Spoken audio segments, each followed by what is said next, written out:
എല്ലാവർക്കും നമസ്കാരം. ഇടതുപക്ഷ സർക്കാരിന് ഒരു കത്രിക പൂട്ട് വീണിരിക്കുകയാണ്. തെരഞ്ഞെടുപ്പ് പടിവാതിൽക്കൽ എത്തി നിൽക്കുന്ന സമയത്ത് ശബരിമല യുവതീ പ്രവേശ വിഷയവുമായി ബന്ധപ്പെട്ട് എന്താണ് സർക്കാരിൻ്റെ ഇപ്പോഴത്തെ നിലപാട് എന്നതിനെക്കുറിച്ച് കൃത്യമായിട്ടുള്ള വിശദീകരണം എഴുതി നൽകാനായിട്ട് ഒരു തീയതി സുപ്രീം കോടതി തീരുമാനിച്ചിരിക്കുന്നു.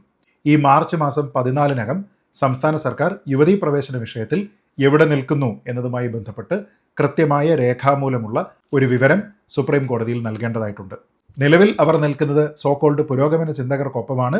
പക്ഷേ തെരഞ്ഞെടുപ്പ് മുന്നിൽ നിൽക്കുന്ന സാഹചര്യത്തിൽ എന്തെങ്കിലും തരത്തിലുള്ള ഒരു രാഷ്ട്രീയ ലാക്കോടുകൂടി ഭക്തരുടെ പക്ഷത്തേക്ക് നിൽക്കാനായി തീരുമാനിച്ചാൽ ഇടതുപക്ഷം ഇതുവരെ പറഞ്ഞുകൊണ്ടുവന്നിരുന്ന പുരോഗമനാത്മകമായിട്ടുള്ള ചിന്തകളൊക്കെ തന്നെ അവിടെ തന്നെ കുഴിച്ചു മൂടുന്നതിന് തുല്യമായി മാറും എന്ന രീതിയിലത്തേക്കുള്ള ഒരു ഇരുതല മൂർച്ചയുള്ള വാളാണ് അവരുടെ കയ്യിലിരിക്കുന്നത്.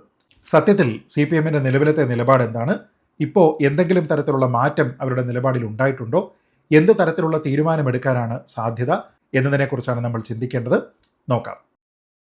ശബരിമല വിഷയത്തിൽ ഇടതുപക്ഷത്തിൻ്റെ സർക്കാരിൻ്റെ നിലപാട് വളരെ കൃത്യമാണ്.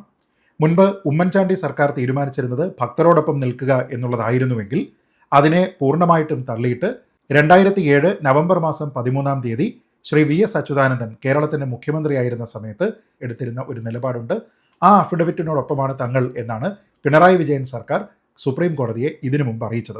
അന്ന് VS സർക്കാർ നൽകിയിരുന്ന അഫിഡവിറ്റിൽ പറയുന്നത് ഒരു തരത്തിലുമുള്ള സ്ത്രീകൾക്കെതിരായിട്ടുള്ള വിവേചനത്തിനോടൊപ്പമല്ല തങ്ങൾ, അതുകൊണ്ട് അതിനെതിരായിട്ടുള്ള നിലപാടാണ് സ്വീകരിക്കുക എന്നാണ്. അതായത് ശബരിമലയിലുള്ള യുവതീ പ്രവേശ വിലക്ക് എന്നത് സ്ത്രീകൾക്കെതിരായിട്ടുള്ള ഒരു വിവേചനമായിട്ടാണ് ഇടതുപക്ഷം കണ്ടിരുന്നത്. ഇപ്പോഴും അങ്ങനെ തന്നെയാണ് അവർ കാണുന്നതും. പുരുഷന്മാർക്ക് പ്രവേശനമുള്ള എല്ലായിടത്തും സ്ത്രീകൾക്കും പ്രവേശനമാകാം എന്നുള്ളതാണ് CPM-ന്റെ നിലപാട്. അതേ നിലപാട് തന്നെയാണ് സർക്കാരിന് വേണ്ടി അഡ്വക്കേറ്റ് ജയ്ദീപ് ഗുപ്ത ശബരിമല കേസ് നടക്കുന്ന സമയത്ത് സുപ്രീം കോടതിയെ അറിയിച്ചത്. മറ്റു ചില കാര്യങ്ങൾ കൂടി അന്ന് CPM സർക്കാർ സുപ്രീം കോടതിയോട് പറഞ്ഞിരുന്നു. അതിൽ ഏറ്റവും പ്രധാനപ്പെട്ട ഒന്ന് ആർട്ടിക്കിൾ 17 എന്നത് ഐത്തത്തിനെതിരായിട്ട് തൊട്ടുകൂടായ്മയ്ക്കെതിരായിട്ട് ഒക്കെ തന്നെയുള്ള നമ്മുടെ ഭരണഘടനാ നിലപാടാണ്. അതിൽ സ്ത്രീകളെ മാറ്റി നിർത്തുക എന്ന് പറയുന്നതും വിവേചനമായി തന്നെ കാണണം. അങ്ങനെ ഒരു ബ്രോഡ് ഇൻ്റർപ്രിട്ടേഷൻ ആർട്ടിക്കിൾ 17 നൽകണം എന്നായിരുന്നു സർക്കാർ അന്ന് പറഞ്ഞത്. ചുരുക്കി പറഞ്ഞാൽ യുവതികൾക്ക് ശബരിമലയിൽ പ്രവേശനമില്ല എന്ന് പറയുന്നത് അൺടച്ചബിലിറ്റി അഥവാ ഐത്തം എന്ന രീതിയിലത്തേക്കുള്ള ഒരു വിവേചനത്തിൻ്റെ രീതിയിൽ തന്നെ വേണം കാണാൻ എന്നാണ് അന്ന് CPM സർക്കാർ സുപ്രീം കോടതിയെ അറിയിച്ചത്. ഇത് കൂടാതെ വേറെയും ഒന്ന് രണ്ട് പ്രധാനപ്പെട്ട വാദങ്ങൾ സംസ്ഥാന സർക്കാരിൻ്റെ ഭാഗത്തു നിന്നുണ്ടായിരുന്നു. ശബരിമലയിലെ വിശ്വാസവുമായി ബന്ധപ്പെട്ട് യുവതികൾക്ക് പ്രവേശനമില്ല എന്നുള്ളത് ശബരിമലയിലെ ഒരു എസെൻഷ്യൽ റിലീജിയസ് പ്രാക്ടീസേ അല്ല എന്നാണ് പറഞ്ഞത്. അതായത് ഓരോ ക്ഷേത്രവുമായി ബന്ധപ്പെട്ട് അതിൻ്റേതായിട്ടുള്ള ഒരു ആചാര പദ്ധതി ഉണ്ടാകും.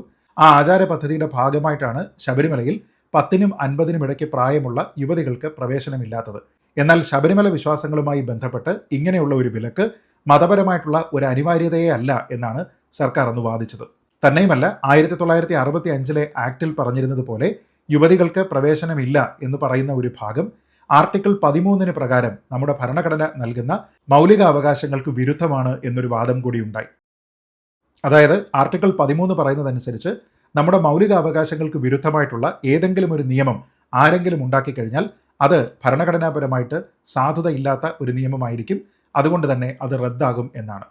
ചുരുക്കി പറഞ്ഞാൽ ആർട്ടിക്കിൾ 13 പ്രകാരവും ആർട്ടിക്കിൾ 17 പ്രകാരവും ഭരണഘടനാപരമായിട്ട് തന്നെ ശബരിമലയിലെ യുവതീ പ്രവേശ വിലക്ക് എന്നത് അനുവദിക്കാൻ പാടില്ലാത്തതാണ് എന്നാണ് സർക്കാർ പറഞ്ഞിരുന്നത്. തന്നെയുമല്ല നൂറ്റാണ്ടുകളായിട്ട് അവിടെ നിലനിന്നിരുന്ന യുവതീ പ്രവേശ വിലക്ക് എന്നുള്ള ഒരു ആചാരം ശബരിമല വിശ്വാസവുമായി ബന്ധപ്പെട്ട് മതപരമായിട്ടുള്ള ഒരു അനിവാര്യതയല്ല എന്നുമൊക്കെയാണ് അന്ന് സർക്കാരിന് വേണ്ടി ജയ്ദീപ് ഗുപ്ത സുപ്രീം കോടതിയിൽ വാദിച്ചത്.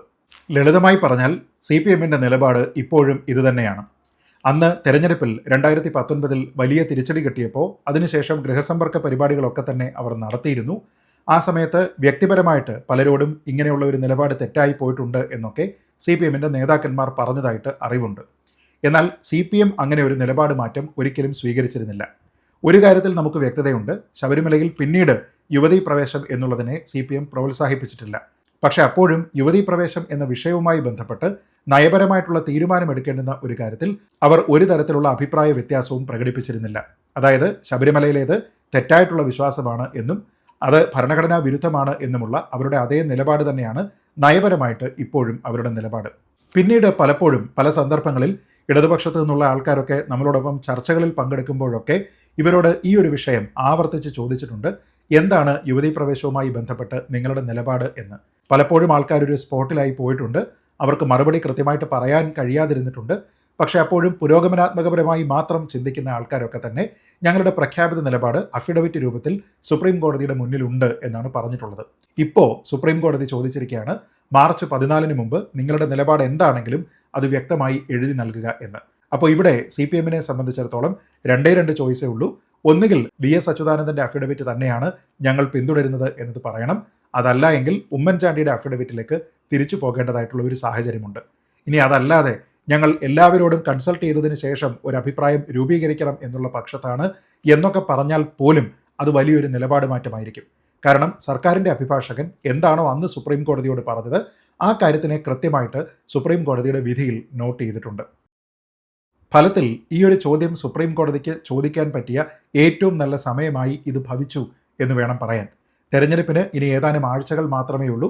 ആ സന്ദർഭത്തിൽ ഇവിടെയുള്ള ഒരു വലിയ വോട്ട് ബാങ്കിനോട് അവരുടെ മതപരമായിട്ടുള്ള ഏറ്റവും പ്രധാനപ്പെട്ട ആചാര സംബന്ധിയായിട്ട് എന്ത് തരത്തിലുള്ള നിലപാടാണ് CPM സ്വീകരിക്കുന്നത് എന്നതിനെക്കുറിച്ച് അവർ പറയേണ്ടി വരും.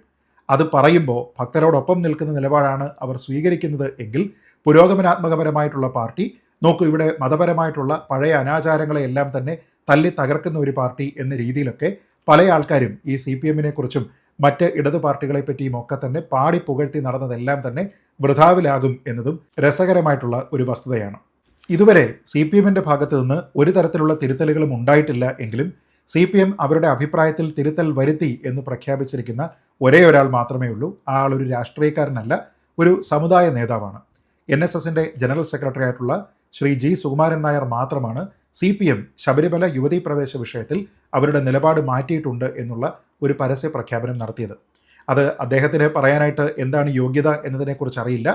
അദ്ദേഹത്തിനോട് പ്രൈവറ്റായിട്ട് ഇവർ ഇത് കമ്മ്യൂണിക്കേറ്റ് ചെയ്തിട്ടുണ്ട് എന്നാണ് അദ്ദേഹം പറയുന്നത്. പക്ഷേ അദ്ദേഹം പറയുന്നതല്ല CPM-ൻ്റെയോ സർക്കാരിൻ്റെയോ നിലപാട് എന്ന രീതിയിൽ മാത്രമേ നമുക്കതിനെ കാണാനായിട്ട് കഴിയുകയുള്ളൂ. അതുകൊണ്ട് തന്നെ ആത്യന്തികമായിട്ട് ശ്രീ സുകുമാരൻ നായർ പറഞ്ഞതാണോ ശരി അതോ മറ്റെന്തെങ്കിലുമാണോ ശരി എന്നതിനെക്കുറിച്ച് കൃത്യമായിട്ടുള്ള ഒരു വിശദീകരണം മാർച്ച് 14 മുമ്പ് നമ്മുടെ സർക്കാരിൻ്റെ ഭാഗത്തു നിന്ന് അവരുടെ ഈ ഒരു റിട്ടേൺ സബ്മിഷൻ കൊടുക്കുന്ന സമയത്ത് തന്നെ പുറത്തു വരും എന്നുള്ളതാണ് ആശ്വാസകരമായിട്ടുള്ള കാര്യം. തന്നെയുമല്ല, 9-അംഗ വിശാല ബെഞ്ച് ഈ ഒരു വിഷയം പരിഗണിക്കുന്ന സമയത്ത് കേവലം ഈ വിഷയം മാത്രമല്ല, മറിച്ച് മുസ്ലിം സമുദായത്തിലുള്ള ആൾക്കാരുടെ ചില വിഷയങ്ങൾ, ദാവൂദി ബോറകളുടെ ചില വിഷയങ്ങൾ, ഇങ്ങനെയുള്ള കുറേയധികം സിമിലറായിട്ടുള്ള അല്ലെങ്കിൽ ഒരേ ബ്രാക്കറ്റിൽ പെടുത്താവുന്ന ചില തരത്തിലുള്ള മത നിയന്ത്രണങ്ങൾ, ആചാരപരമായിട്ടുള്ള നിയന്ത്രണങ്ങൾ, ഇതിനെയെല്ലാം തന്നെ ഒന്നാകെ കാണുന്ന ഒരു രീതിയാണ് ഉണ്ടാവുക. അങ്ങനെയെങ്കിൽ ആ വിഭാഗത്തിലുള്ള ആൾക്കാരോട് കൂടി സർക്കാരിന് ഇതേ സമീപനം തന്നെയാണോ അല്ലയോ എന്നുള്ള ഒരു കാര്യം കൂടി ആ സമയത്ത് ഉയർന്നു വരാനുള്ള സാധ്യതയുണ്ട്. എന്തായാലും കേന്ദ്ര സർക്കാർ ഇന്ന് കോടതിയിൽ ഈ ഒരു വിഷയത്തിൽ അവരുടെ അഭിപ്രായം കൃത്യമായി പറഞ്ഞു കഴിഞ്ഞു. ശബരിമലയിലെ യുവതീ പ്രവേശ വിധി പുനഃപരിശോധിക്കണം എന്നുള്ള ഹർജിക്കാരുടെ റിവ്യൂ ആവശ്യത്തിനോടൊപ്പം തന്നെയാണ് കേന്ദ്ര സർക്കാർ എന്ന് വളരെ കൃത്യമായിട്ട് സർക്കാർ അഭിഭാഷകൻ കോടതിയെ അറിയിച്ചിട്ടുണ്ട്. അതുകൊണ്ട് തന്നെ ഈ വിഷയത്തിൽ കേന്ദ്ര ഗവൺമെൻറ്റിൻ്റെ തീരുമാനം എന്താണ് എന്നതിനെക്കുറിച്ചോ അല്ലെങ്കിൽ BJPയുടെ നിലപാട് എന്താണ് എന്നതിനെക്കുറിച്ചോ ഒരു തരത്തിലുള്ള അവ്യക്തതയും അവശേഷിക്കുന്നില്ല. കോൺഗ്രസിൻ്റെ നിലപാട് എന്താണ് എന്നതിനെക്കുറിച്ച് അവർ തന്നെ കൃത്യമായിട്ട് മുമ്പ് പറഞ്ഞിട്ടുണ്ട്. ശബരിമല യുവതീ പ്രവേശത്തിനെ അനുവദിക്കാൻ പാടില്ല എന്ന് തന്നെയാണ് കോൺഗ്രസിൻ്റെ നിലപാട്. എന്നാൽ ഈ വിഷയത്തിൽ CPM എന്ത് നിലപാടെടുക്കും? CPI ആ നിലപാടിനോടൊപ്പം നിൽക്കുമോ? മറ്റ് ഇടതുപക്ഷത്തു നിന്നുള്ള കക്ഷികൾ ആ നിലപാടിനോടൊപ്പം നിൽക്കുമോ? എന്തായാലും ഈ ഒരു അവസരത്തിൽ മാത്രമേ സംസ്ഥാന സർക്കാരിന് ഈ ഒരു വിഷയത്തിൽ ഒരു നിലപാടെടുക്കാൻ കഴിയുകയുള്ളൂ. അത് അന്തിമ നിലപാടുമായിരിക്കും. കാരണം ആ നിലപാടിൻ്റെ അടിസ്ഥാനത്തിലായിരിക്കും റിവ്യൂ പെറ്റീഷനുകളുമായി ബന്ധപ്പെട്ട് എന്ത് തരത്തിലുള്ള ഡയറക്ഷനാണ് വേണ്ടത് എന്ന് കോടതി തീരുമാനിക്കുക. അതിനെ തുടർന്ന് പിന്നീട് ശബരിമല വിഷയവുമായി ബന്ധപ്പെട്ട കാര്യങ്ങളിലും തീർപ്പ് കൽപ്പിക്കപ്പെടും. എന്തായാലും തെരഞ്ഞെടുപ്പ് മുന്നിൽ വന്നു നിൽക്കുന്ന സാഹചര്യത്തിൽ ഈ വിഷയത്തിൽ അയ്യപ്പ സ്വാമി തന്നെ CPM-നോട് എന്താണ് നിങ്ങളുടെ നിലപാട് എന്ന് പറയൂ എന്ന് ആവശ്യപ്പെടുന്നതിന് തുല്യമായിട്ടുള്ള ഒരു ഇടപെടലാണ് സുപ്രീം കോടതിയുടെ ഭാഗത്ത് നിന്നുണ്ടായിരിക്കുന്നത്. അതുകൊണ്ട് തന്നെ ഈ കത്രിക പൂട്ടിൽ നിന്ന് പുറത്തു വരണമെങ്കിൽ CPM ഭക്തരോടൊപ്പം നിൽക്കുക എന്നുള്ളതല്ലാതെ മറ്റു മാർഗമില്ല എന്നുള്ളതാണ് ഏറ്റവും വ്യക്തമായിട്ടുള്ള കാര്യം. പഴയ ബുദ്ധിമോശം തിരുത്തി ഈ കാര്യത്തിൽ ഉചിതമായിട്ടുള്ള തീരുമാനം എടുക്കാനായിട്ട് CPM-ന് സംസ്ഥാന സർക്കാരിന് കഴിയട്ടെ എന്ന് മാത്രം പ്രത്യാശിച്ചുകൊണ്ട് ഈ വീഡിയോ അവസാനിപ്പിക്കുന്നു. ജയ് ഹിന്ദ്.